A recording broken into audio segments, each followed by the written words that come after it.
profesor. Hola, buenos días.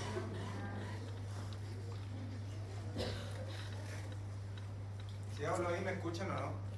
¿Sí? ¿Atrás? ¿Arriba? ¿Sí? ¿Sí?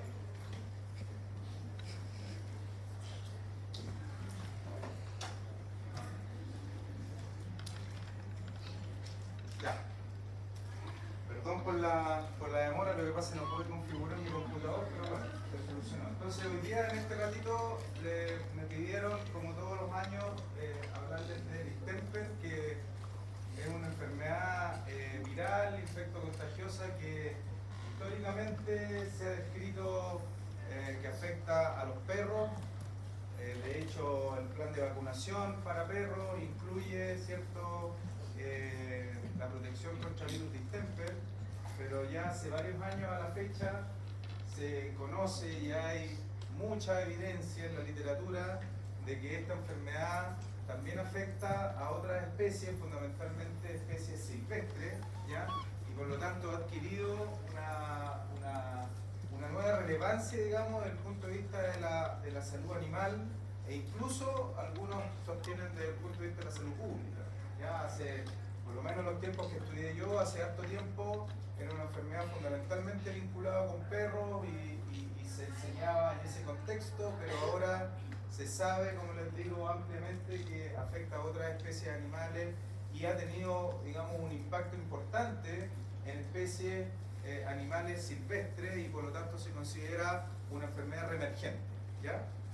Entonces, esta es una enfermedad infectocontagiosa, como les decía, infecciosa y contagiosa, que induce una sintomatología muy variada. Usualmente genera sintomatología digestiva, respiratoria y también neurológica. Desde el punto de vista digestivo, básicamente puede generar gastroenteritis, o sea, inflamación del tracto gastrointestinal, que se manifiesta con vómitos, diarrea fundamentalmente. También puede generar compromiso respiratorio, que puede incluso llegar a generar una neumonitis como consecuencia, y quizá el impacto más importante es manifestación neurológica, porque esta infección puede generar una meningoencefalomielitis, que significa, ¿cierto?, que induce inflamación de las meninges, del encéfalo, de la médula espinal, y por lo tanto en ese sentido puede generar sintomatología muy variada, asociada, ¿cierto?, a cuáles son las estructuras más afectadas, que usualmente varían de caso a caso. Ya eso lo vamos a ver en un ratito más, ¿ya? Y usualmente es una enfermedad que puede generar inmunosupresión, ¿ya? O sea, como se dice vulgarmente, baja las defensas, pero técnicamente inmunosupresión, puede inducir fiebre, ¿ya? Y este virus muestra un tropismo muy marcado por los tejidos epiteliales, por las células epiteliales, ¿ya? Ese es como el común denominador, ¿ya?, que explica de alguna manera la diversidad de sistemas afectados y la diversidad de signos clínicos que puede inducir, ¿ya? Desde el punto de vista de la afección en el sistema nervioso, afecta solamente el sistema nervioso central, no afecta estructuras del sistema nervioso periférico, ¿ya? Por lo tanto, cuando hay signología neurológica, eso es producto de afección a nivel central, ¿ya? No neurológico, no periférico, ¿ya? Bueno, hay vacunas en el mercado para proteger. De hecho, las vacunas son el principal mecanismo preventivo de esta enfermedad. De hecho, en los últimos, no sé, 20, 30 años, efectivamente, yo diría que se ha incrementado o ha mejorado en cierto grado el tema de la tenencia responsable de mascotas, y eso involucra que las personas en general son más responsables de sus mascotas, y eso incluye el uso de vacunas en forma rutinaria. Y por lo tanto, en ese sentido, efectivamente la incidencia de distemper en perros como mascota, yo diría que ha ido disminuyendo. Ahora, esto está muy asociado, por cierto, a el estrato social. Obviamente en los lugares, en los sitios más vulnerables, donde hay menos recursos o se destinan menos recursos a la tenencia de mascotas, indudablemente que el tema de la vacunación vacunación no es tan relevante, ¿ya? Y por lo tanto la incidencia ahí se puede haber mantenido, pero en términos generales, ya la sensación que hay es que actualmente se ven menos perros con distemper que hace, no sé, 20, 30 años.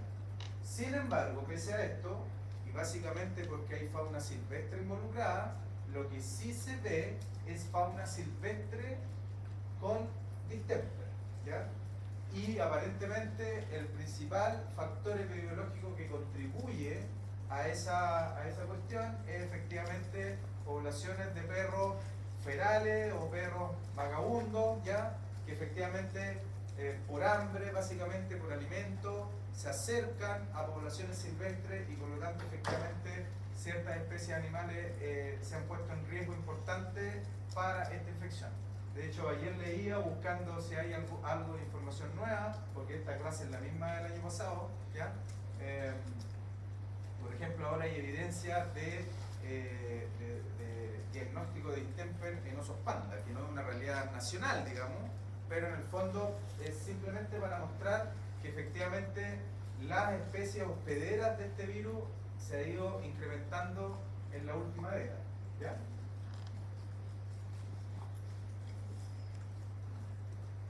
Si tienen preguntas, levanten la mano, me interrumpen, no hay problema, ¿ya? Bueno, desde el punto de vista del virus, específicamente de la etiología, el virus de distemper corresponde al género Morbillivirus, familia Paramyxoviridae, o sea, el virus de distemper es un paramyxovirus, ¿ya? Y que que tiene bastante parecido a otros virus, fundamentalmente el virus de sarampión en humanos. De hecho, si uno busca información en la literatura, hay algunos autores que sostienen que, o hipotetizan, mejor dicho, que eventualmente el virus distemper puede haber derivado del virus sarampión, ¿ya? Y por lo tanto habría ahí una conexión etiológica con esta enfermedad en humanos, ¿ya? Lo cual no está totalmente demostrado. Pero lo que sí es claro es que está muy emparentado con esos virus de la peste bovina y quizás el más relevante del sarampión. Es un virus de RNA, de ARN, no segmentado, de polaridad negativa, envuelto. Polaridad negativa significa que este virus requiere, una vez que infecta a la célula hospedera, requiere de actividad de RNA polimerasa de la célula hospedera para sintetizar el RNA que posteriormente va a transcribir en las proteínas estructurales del virus, ¿ya? Y es relevante recordar que es un virus envuelto, o sea, tiene una envoltura lipídica y eso genera que este es un virus en general sensible a condiciones medioambientales estándar, ¿ya? Como todos los virus envueltos. Eso es importante que lo recuerden siempre, no lo olviden. En general, los virus desnudos que carecen de envoltura tienden a ser muy resistentes bajo condiciones ambientales estándares, ¿ya? En cambio, los virus envueltos que tienen una envoltura lipídica tienden a ser sensibles. Entonces, usualmente este es un virus que se inactiva rápido, no sé, con la luz solar, con temperaturas bajas, temperaturas muy altas, ¿ya? Y es usualmente muy sensible al uso de desinfectantes, ¿ya? En cambio, los virus desnudos tienden a ser bastante resistentes y obviamente eso tiene un impacto en las características epidemiológicas de la gente, ¿ya? El RNA viral codifica para 8 proteínas estructurales, ahí se definen estas proteínas, una proteína asociada a la envoltura, que es la proteína M, la proteína H o hemoglutinina, que es relevante desde el punto de vista de la antigenicidad y desde el punto de la variabilidad genética que tiene este virus, ¿ya?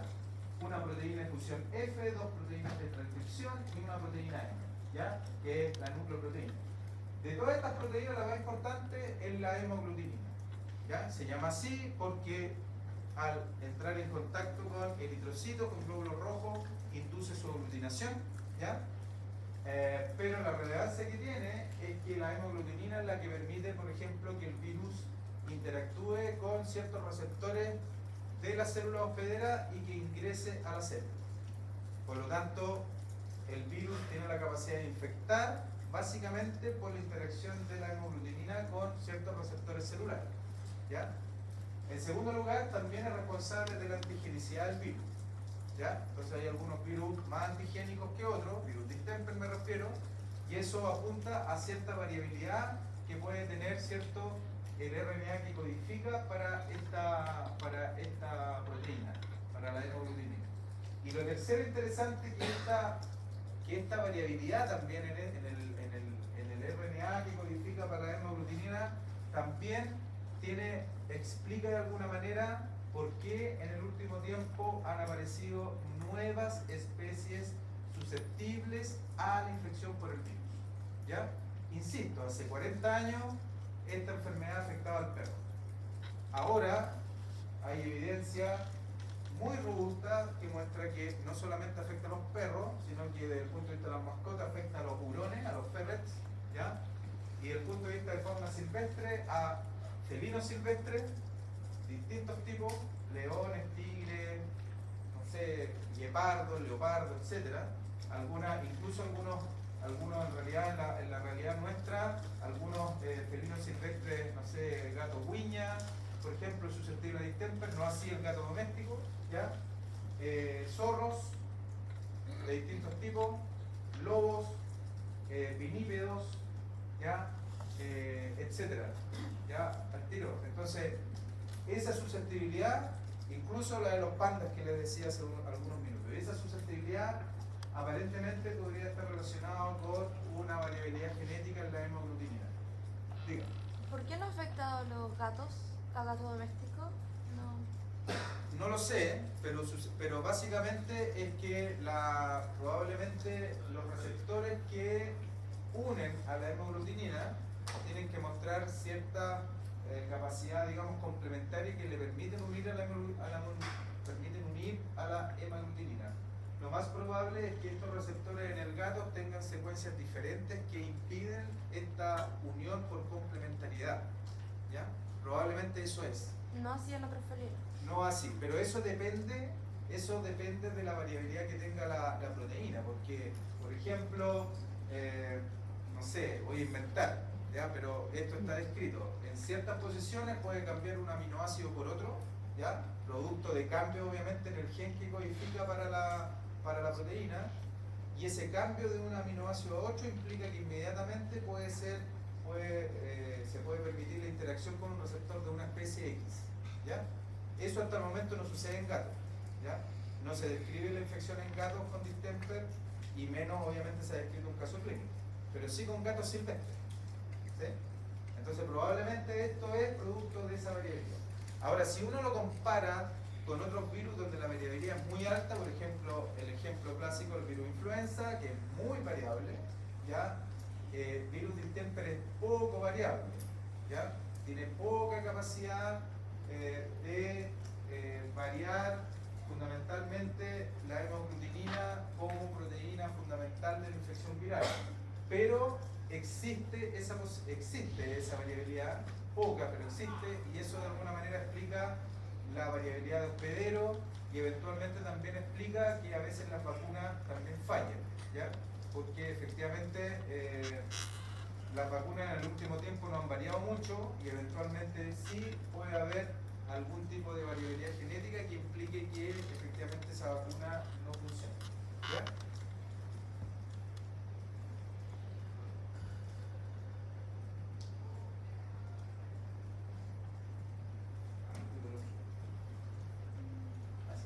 Bueno, esta es la estructura del virus, ¿no? Afuera, en rojo, ¿cierto? Está la envoltura lipídica, ahí vemos que hay proteínas que están insertas en esta envoltura, y en el interior está el material genético, este RNA de polaridad negativa, con sus proteínas, ¿ya? Y la proteína H, como ustedes ven, obviamente está en el exterior de la estructura viral. Y esa proteína es la que interactúa con ciertos receptores de las células hospederas. Ahora, los virus no tienen receptores específicos en células hospederas, sino que se aprovechan de otras moléculas, otros receptores que cumplen otras funciones para ingresar. Y esto generalmente, esta interacción es básicamente por complementariedad, ¿ya? Entonces, los dos receptores o las dos moléculas que permiten que este virus infecte células hospederas en células del sistema inmunológico es un receptor que se llama SLAM, S-L-A-M, ¿ya? Y en células epiteliales un receptor o una proteína que se llama nectina 4. Ya eso lo vamos a ver en un rato más. Si eventualmente una célula epitelial no expresara nectina 4, el virus no entra. Entonces una pregunta razonable, por ejemplo, puede ser ¿por qué este virus infecta sistema nervioso central y no infecta sistema nervioso periférico? Y es básicamente porque las células del sistema, las distintas células del sistema nervioso periférico no expresan nectina 4, que sí son expresadas en algunas células que están en el sistema nervioso central, como los astrocitos. ¿Sí? Entonces, eso explica por qué un virus infecta una célula y no infecta otra, o puede explicar más que nada el tema conformacional, el tema estructural de cada proteína, por qué una especie es susceptible y por qué otra especie no lo es. ¿Ya?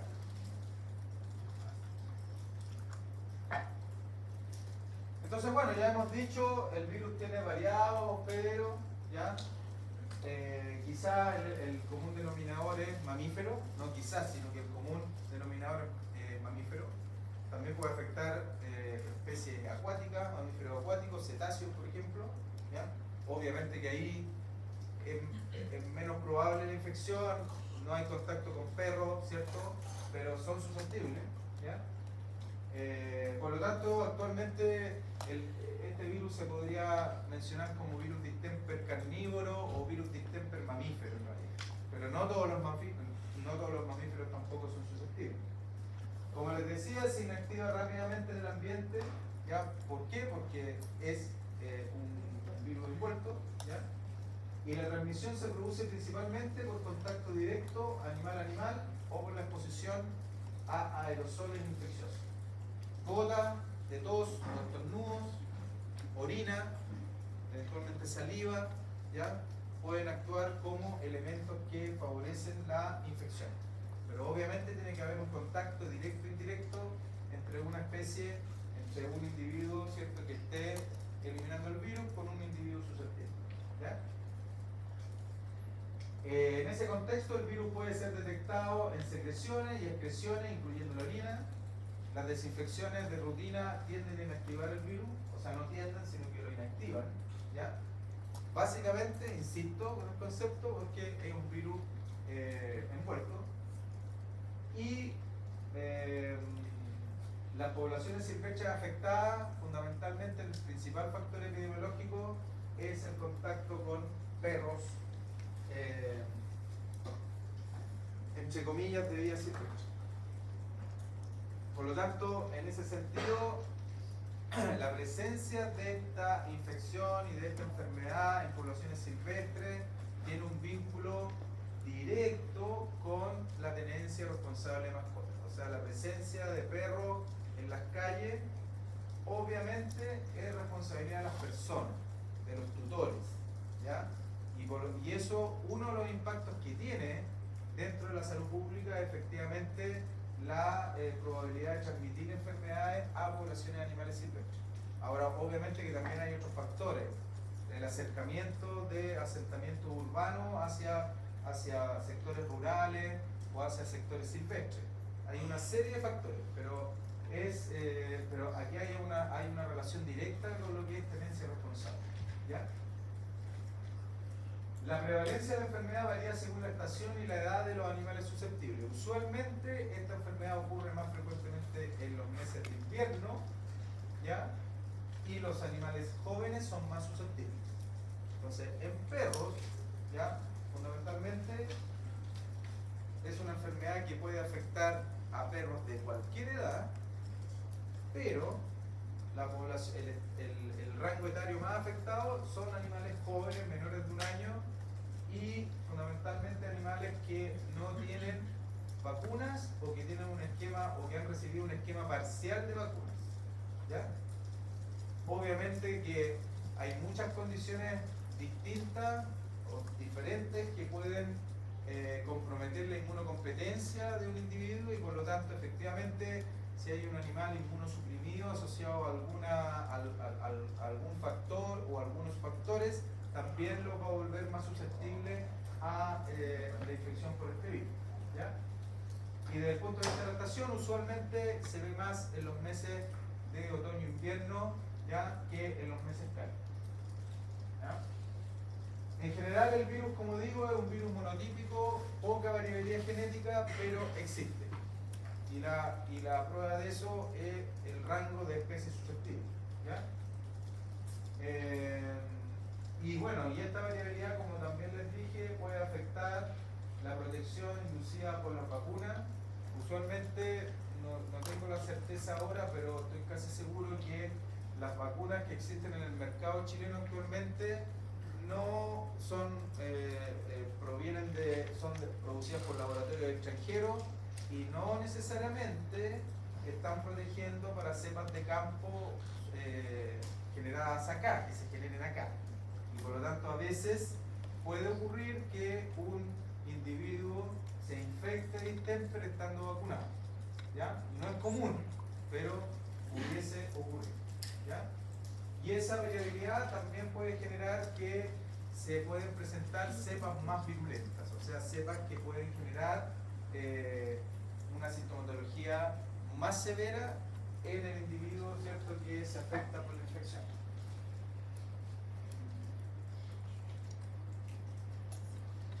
Bueno, el virus puede ingresar al hospedero por la vía nasal o oral, ¿ya? Y una vez que ingresa, esto desde el punto de vista de la patogenia, ¿cierto?, del mecanismo de infección, ¿ya?, rápidamente se replica el virus en tejido linfoide. El tejido linfoide tiene tropismo por el virus, ¿ya? ¿Y cuál es la consecuencia? Inmunosupresión severa. ¿Qué significa esto eventualmente? Es que un individuo infectado con distemper que desarrolla inmunosupresión como consecuencia puede ser susceptible a la adquisición de otras infecciones, lo cual no es raro que ocurra, ¿ya? Y en ese contexto se describe que los linfocitos T tienden a ser más afectados que los linfocitos B, ¿ya?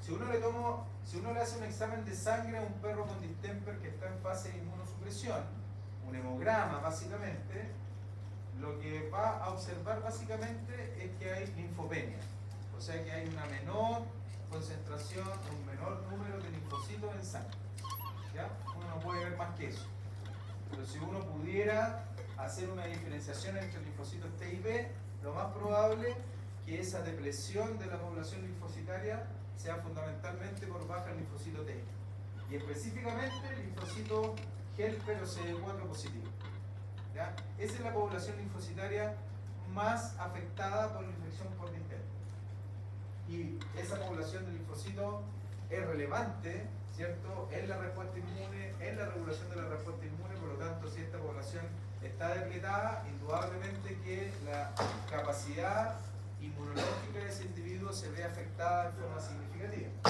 ¿ya? El mecanismo exacto de inmunosupresión, o sea, ¿por qué los linfocitos T son más afectados, específicamente la población CD4? Hasta el momento no se conoce, ¿ya? El tiempo de incubación que se describe para esta enfermedad es de 1 a 4 semanas. ¿Cuál es el tiempo de incubación? ¿Cómo define el tiempo de incubación? Desde la infección hasta la aparición de los signos clínicos, ¿ya? Y eso tiene relevancia porque cuando ustedes lleguen a los cursos superiores de clínica, qué sé yo, muchas veces ocurre que una persona o un grupo de personas recogen un perro, recogen un cachorro o un perro de lo mismo que da y lo llevan a una clínica para que sea examinado y para que eventualmente lo vacunen. Y probablemente todavía hay gente que inmediatamente los vacuna, ¿ya? Entonces, claro, un individuo puede estar sano, pero no pueden descartar, ¿cierto?, que no estoy incubando una enfermedad infecciosa como esta. Entonces, eso siempre hay que considerarlo. Ahora, usualmente en la clínica se considera un periodo de 10 días aprox, pero la incubación de esto puede llegar a 4 semanas. Entonces eso es relevante. Usualmente ese perro debe quedar en observación y si no aparece nada en el curso de 10, 20 días, se puede vacunar adecuadamente. Si se vacuna estando infectado, la vacuna se pierde. ¿Sí? ¿Sí? O sea, la vacuna se pierde en el sentido de que no va a generar el efecto que ustedes buscan al vacunar, que es inmunizar, ¿cierto? Entonces, este dato hay que considerarlo. Bueno, y hay que considerar la incubación para todas las enfermedades infecciosas. ¿Un perro infectado, si es que lo vacunan, puede ser peor? ¿O Usualmente, lo que pasa es que, claro, si se vacuna con una vacuna virus vivo modificado, virus vivo atenuado, eventualmente podría existir esa posibilidad, pero es muy poco probable, ¿ya? Y ahora muchas vacunas que están en el mercado son vacunas recombinantes que promueven básicamente la síntesis de hemoglutinina para inducir respuesta. Entonces, en ese contexto, esas vacunas, cero posibilidad que puedan, bajo circunstancias particulares, inducir enfermedad. Entonces, básicamente el efecto de la vacuna es que no ocurre protección, que es lo que se busca, ¿ya? Por lo tanto, ahí viene un concepto general también relevante que siempre hay que recordar, que un individuo, para que responda a una vacuna, tiene que estar sano, ¿sí? No un individuo estresado o cursando con algún tipo de parasitismo o cursando con algún tipo de enfermedad. Un individuo, para que responda a una vacuna en forma adecuada, tiene que estar sano, ¿ya? Entonces ese es un concepto relevante, ¿ya?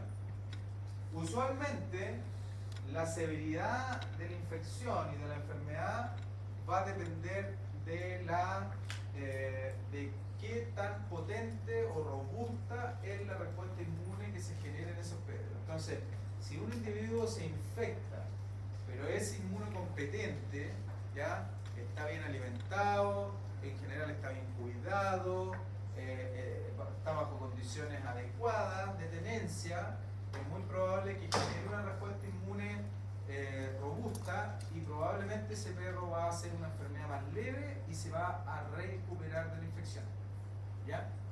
En cambio, un perro no vacunado, un perro mal alimentado, un perro de la calle, un perro con alguna otra enfermedad crónica, si se infecta, probablemente va a ser una respuesta más débil y eso se va a traducir en que va a ser una enfermedad más severa.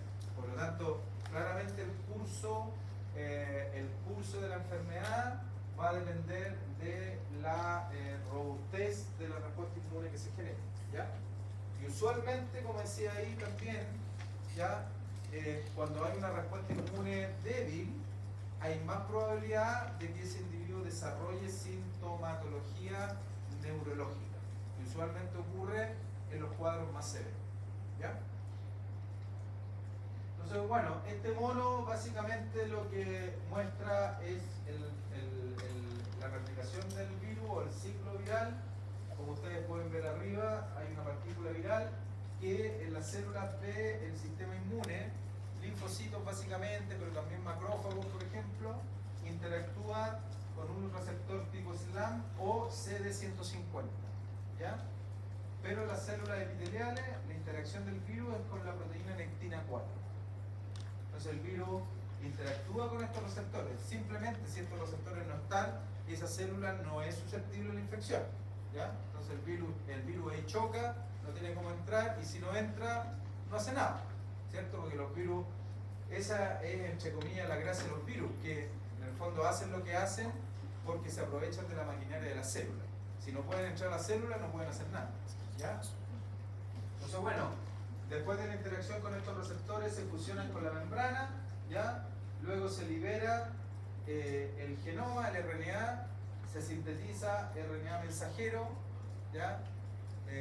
Ahí el virus recluta a RNA polimerasa de la célula de los hospederos, secreta RNA mensajero, se sintetizan las proteínas estructurales del virus, ¿ya? Y luego se genera la progenie de la estructura viral y finalmente se secreta se replica y se secreta para infectar otras células. Ese es el ciclo viral, digamos, cuando en una una célula hospedera. Para que el virus pueda entrar al interior de la célula, necesita esos dos receptores. Sí. O sea, como- Cualquiera de los dos. Lo que pasa es que la pregunta que se hace acá adelante tiene que ver con la interacción del virus con estos receptores. El receptor CD50 es un receptor, una proteína que está en la superficie de células del sistema linfótico. Básicamente linfocitos, macrófagos. ¿Ya? Por lo tanto, la presencia de esa proteína en la superficie permite la interacción con el virus y que el virus ingrese a esas células. Mientras que en las células epiteliales no hay CD150, pero hay nectina 4.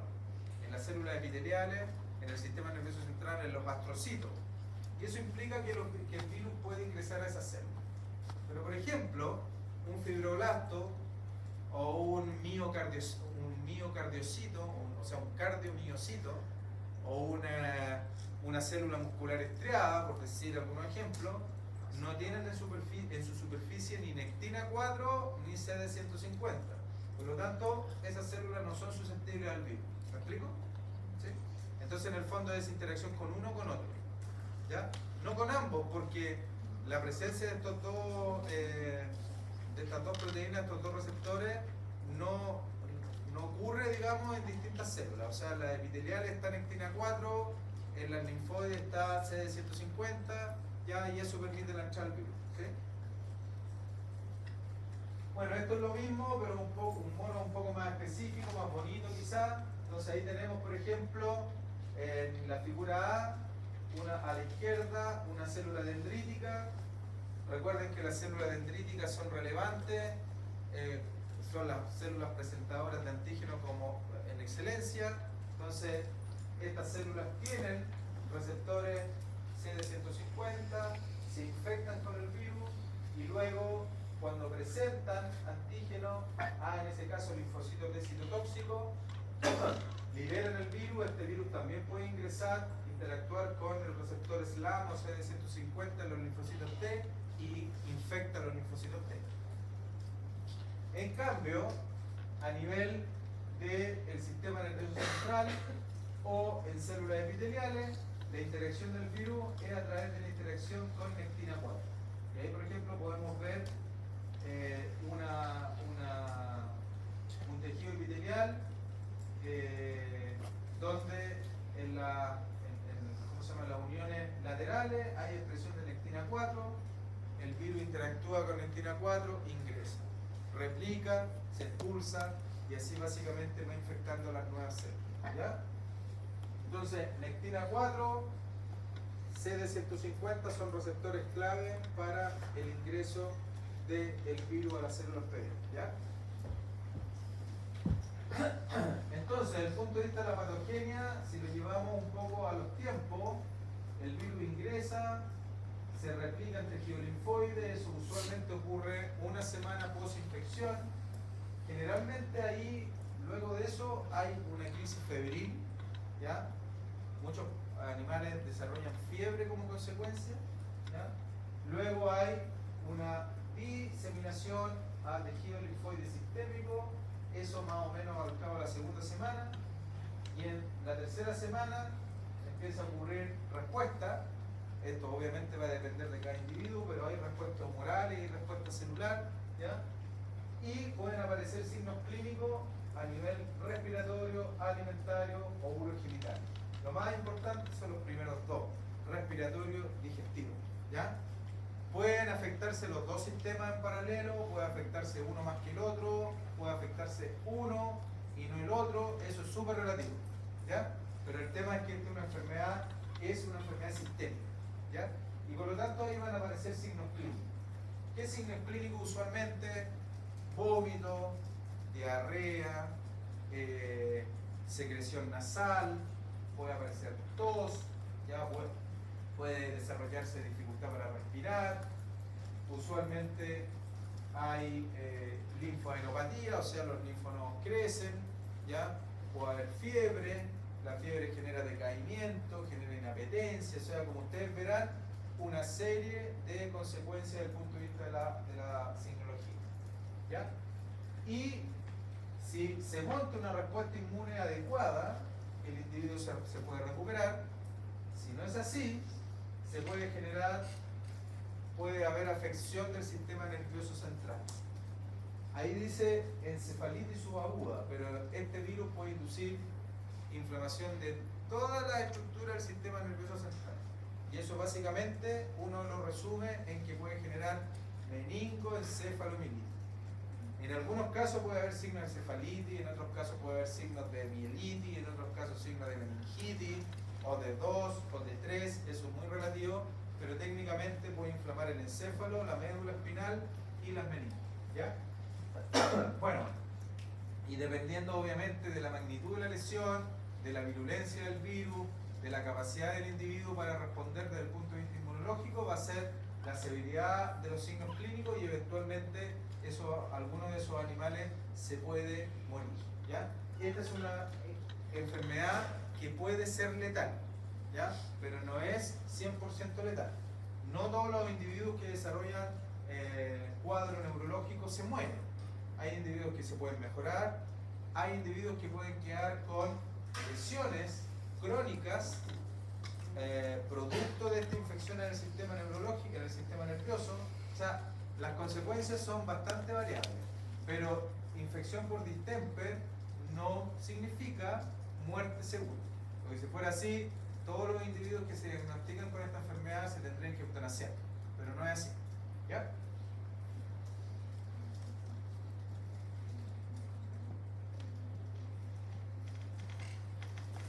Vamos a ir un poquito más rápido. La afección del sistema nervioso central ocurre más o menos en el 30% de los animales infectados, ya, o sea, aproximadamente un tercio de los individuos con distemper desarrollan enfermedad neurológica. Y dentro de todo lo que está escrito ahí, lo más relevante es que el astrocito es la célula clave para la infección en el sistema nervioso central. ¿Ya? El virus entra por ahí y por ahí se disemina dentro del sistema nervioso central. Y lo segundo es que usualmente esta infección genera demielinización, o sea, destrucción de la vaina de mielina.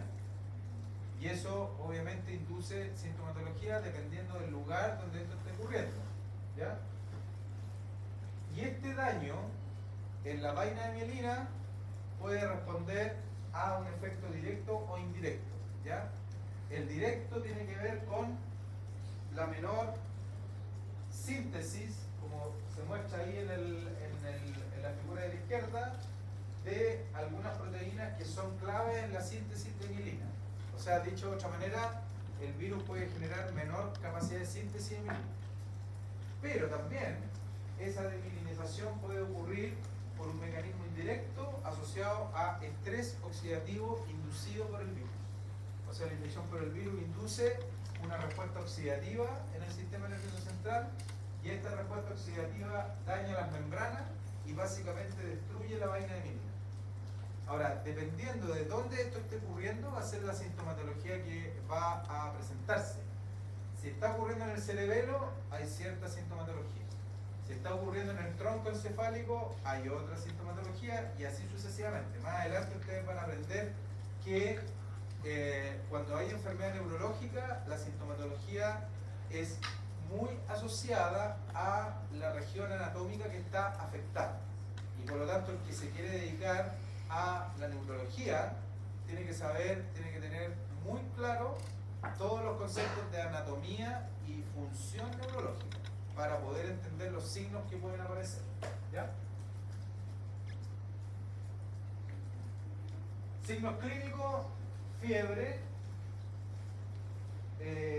Como consecuencia de la fiebre puede haber anorexia, letargia, ¿ya? Signos respiratorios: tos, rinitis, secreción nasal, puede haber conjuntivitis. Desde el punto de vista digestivo puede haber diarrea, vómito, puede afectarse más de un sistema orgánico, como les decía, y a nivel neurológico lo que usualmente hay es meningoencefalitis no supurativa. ¿Qué significa eso no supurativo? Que básicamente la población de célula inflamatoria que predomina en ese cuadro es linfocitaria, ¿ya? No neutrofílica. Ahí tenemos un individuo, un perro con secreción purulenta ocular. Como esta enfermedad inmunosuprime, estos individuos están más susceptibles a adquirir infecciones bacterianas y por lo tanto ese individuo de la izquierda tiene secreción purulenta ocular o periocular y probablemente ahí hay una infección bacteriana secundaria, que es un problema que usualmente se presenta porque el virus inmunosuprime. A la derecha tenemos un individuo con hipoplasia del esmalte, un cachorro con hipoplasia del esmalte. Y esto tiene dos vías básicamente. El virus puede afectar la actividad de los ameloblastos, que son las células que secretan esmalte, que producen el esmalte de los dientes, pero también el cuadro febril puede afectar la función de los ameloblastos, ¿ya? Pero se pueden ver perros con distemper o animales con distemper con ese signo. Otro signo clásico, hiperkeratosis plantar o nasal. ¿Por qué? Acuérdense, el virus tiene tropismo epitelial, ¿ya? Y ahí lo que se genera es un endurecimiento de los cojinetes plantares y el morro. Se llama hiperkeratosis y es un signo que usualmente se da en animales con distemper. Entonces, como ustedes verán, la sintomatología es bastante diversa. Desde el punto de vista neurológico es muy diversa también, e insisto, va a depender de la estructura nerviosa afectada. Por ejemplo, pueden haber convulsiones, ataques epilépticos, ¿cierto? Convulsiones, que pueden ser generalizadas, pueden ser parciales, pueden haber signos cerebrales de inflamación del cerebelo, ataxia, incoordinación para caminar, hipermetría, paso así como militar cuando desfilan. Puede haber tremor de intención, que es un temblor muscular cuando el animal se mueve, el individuo deja de moverse, deja de temblar, se mueve y empieza a temblar. No sé si han visto esto, no sé, en los taxis antes tenían un perrito que el auto andaba y se le movía la cabeza. Bueno, ese es como un tremor de intención.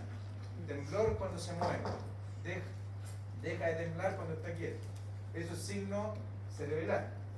Pueden haber alteraciones de conciencia, ¿ya? Y pueden ocurrir formación de cicatrices antrocitarias y eventualmente un individuo con distemper neurológico que se recupera puede desarrollar una epilepsia adquirida. Eso puede ocurrir. Por lo tanto, como ustedes verán, la sintomatología es muy variable dependiendo, ¿cierto?, de la estructura que se inflama, que se ve afectada.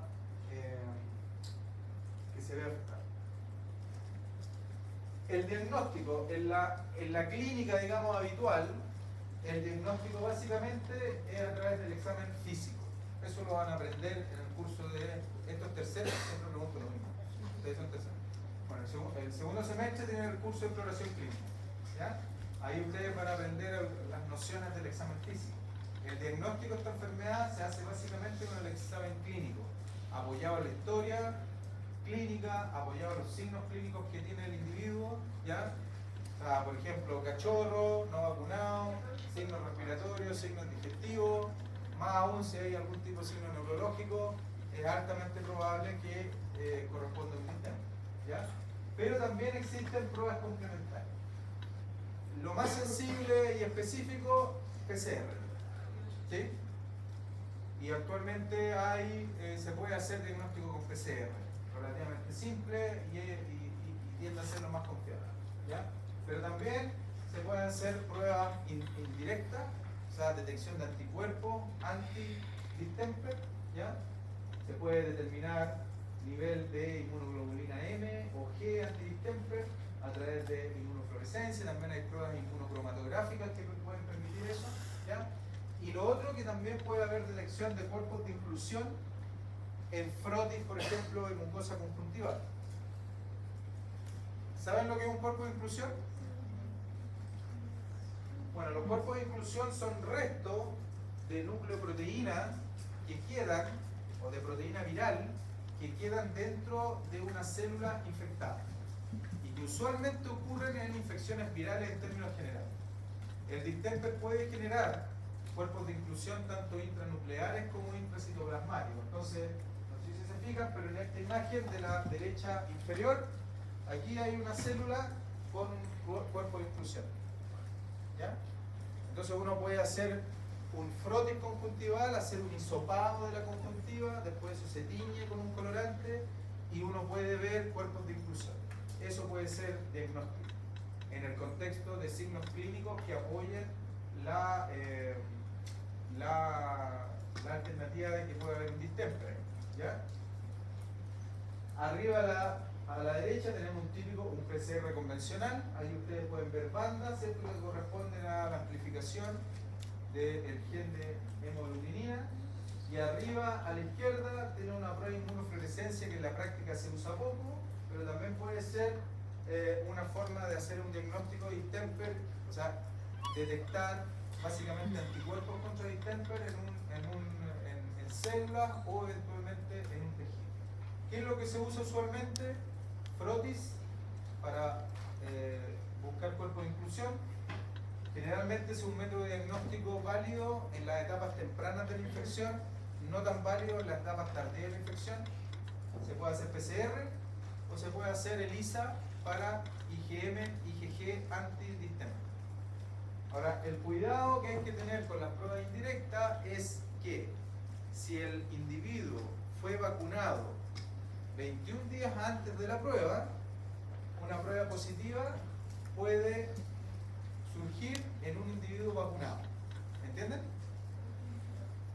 O sea, si el individuo que tiene sospecha de distemper fue vacunado dentro de las 3 semanas anteriores a ese momento, y ustedes le hacen una prueba indirecta, ¿ya? Y les da positiva esa prueba puede estar siendo positiva por la vacuna, no por la infección, ¿me entienden?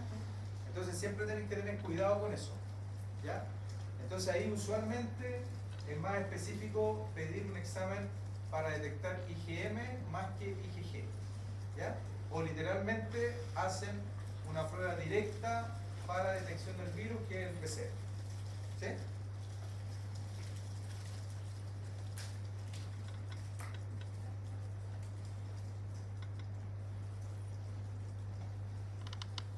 Ok, la prevención, las vacunas. ¿Ya? En general las vacunas funcionan. Ahora, el esquema de vacunación en perro clásico es el cachorro 2, 3 y 4 meses. Una dosis a los 3, una dosis a los 4, una dosis a los 6, o sea, una dosis a los 2, 3 y 4 meses. Después se repite al año y después se repite cada 3 años para distemper. ¿Ya? Actualmente en Chile no hay vacuna solo para distemper, sino que es vacuna donde también se protege para otras enfermedades. Pero no es necesario vacunar en individuos adultos una vez al año. ¿Ya? En muchos lugares siguen recomendando vacunar una vez al año, no es necesario. ¿Ya? Ahora, si un individuo o sea, un cachorro tuvo contacto con su madre, recibió leche materna adecuadamente, debería ser vacunado a partir de los 2 meses. Si eso no ocurre antes, o sea, un cachorro recogido en la calle, o simplemente un cachorro abandonado que no tomó leche materna como corresponde, la vacuna debería iniciarse antes, a los 6 semanas de vida, más o menos. ¿Sí? Todo va a depender de si estuvo con su madre en forma adecuada o no. ¿Ya? Entonces, se repite en la etapa de cachorro y luego a partir del año es cada 3 años. Y la vacunación en general protege adecuadamente de la infección.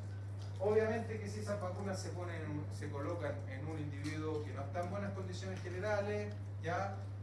O que eventualmente se expone a una cepa más virulenta o distinta de distemper, probablemente van a haber fallas en la vacuna. Una vacuna no asegura 100% que ese individuo no se vaya a infectar, pero sí esa seguridad es de, no sé, 90-95%. Entonces el principal método de prevención de la enfermedad es la vacuna. Y lo segundo, que no está anotado ahí, es la tenencia responsable. ¿Ya? O sea, un cachorro yo no lo saco a la calle hasta que tenga todas sus vacunas. ¿Ya? Si sale a la calle, después de eso, sale siempre bajo cuidado de una persona. Idealmente con un arnés, con una cuerda, no suelto en la calle. ¿Ya? Entonces, tener claro esos conceptos de tenencia también de alguna manera ayudan a prevenir la enfermedad. ¿Sí? Desde el punto de vista del tratamiento, un comentario general es que el tratamiento es absolutamente sintomático. No hay un tratamiento acá etiológico, no hay un tratamiento que permita destruir o inactivar directamente el virus. El tratamiento es sintomático. Entonces, si está con vómito, se trata del signo. Si está con diarrea, se trata del signo. Si está deshidratado, se da fluido. ¿Se fijan? Y en el contexto de las lesiones del sistema nervioso central, como uno de los mecanismos, como decía adelante, es a través de la inducción de estrés oxidativo.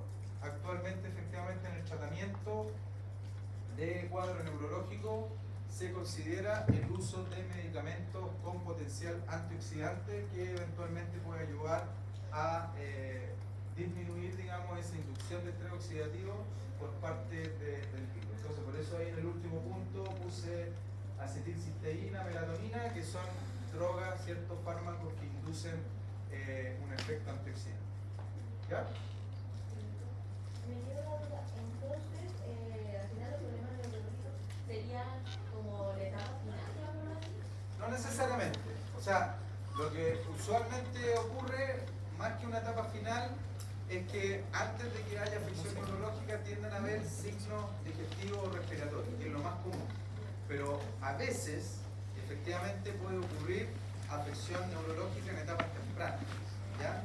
Y eso aparentemente se vincula un poco también con la edad, porque distemper es una enfermedad que no es solamente de cachorro, sino que también puede ocurrir en individuos adultos, no vacunados, inmunosuprimidos, etc.